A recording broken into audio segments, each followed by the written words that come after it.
It is one of the fastest growing crimes here in the Miami Valley, and it impacts you more than you probably think. Natalie Tyndall with 2 News Investigates uncovers why more and more criminals seem to be cashing in.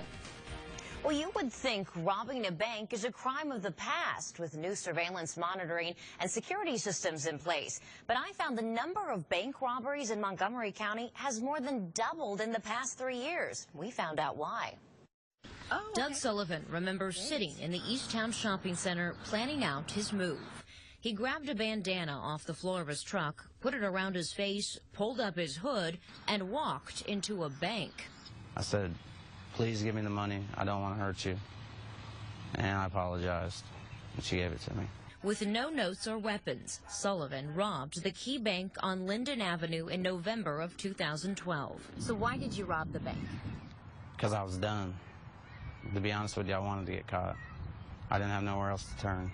Sullivan was released on probation just months ago after serving 2.5 years in prison. 2 News Investigates found that robbery was just the start of a bigger spike in the crime. For 3 months, I requested and reviewed all the police reports involving bank robberies in Montgomery County from the past 3 years. There have been more than 55, and our data shows that number keeps growing every year. Here's a look at the breakdown. In 2012, there were 9, including the bank Sullivan robbed. 2013, there were 12. 2014, 20. And we're not even halfway through 2015, and there have already been 15 bank robberies. So there have been a lot of bank robberies in the general area. Bank robberies impact more than you might think. Not only is it terrifying for the tellers confronted by the robbers, it's also impacting you, the customer. Professor Robert Vaughn teaches about criminal justice at Cedarville University. He says there's never a victimless crime.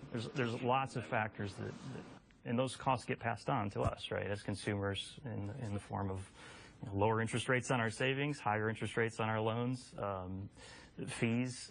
So the banks, it's part of their cost of doing business. So what's causing this spike? I asked the person who might know best. What was going through your mind the moments that you were walking through those bank doors? I'm going to get in here and get this money and get out of here and hurry up and go over here and get this heroin so I'm not sick. Sullivan said his heroin addiction was the only reason he decided to rob a bank. It's a miserable, miserable lifestyle.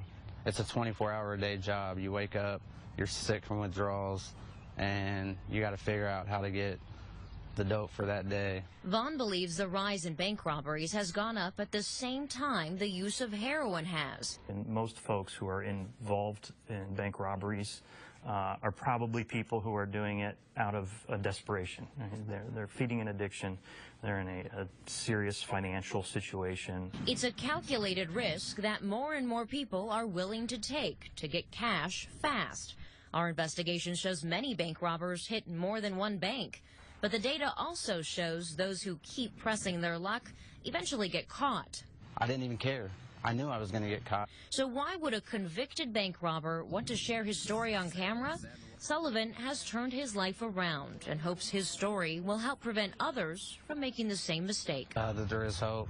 When I got to jail, I knew that I could go one of 2 ways. I knew that I could learn how to become a better criminal, or I could change my life. And I decided to change my life.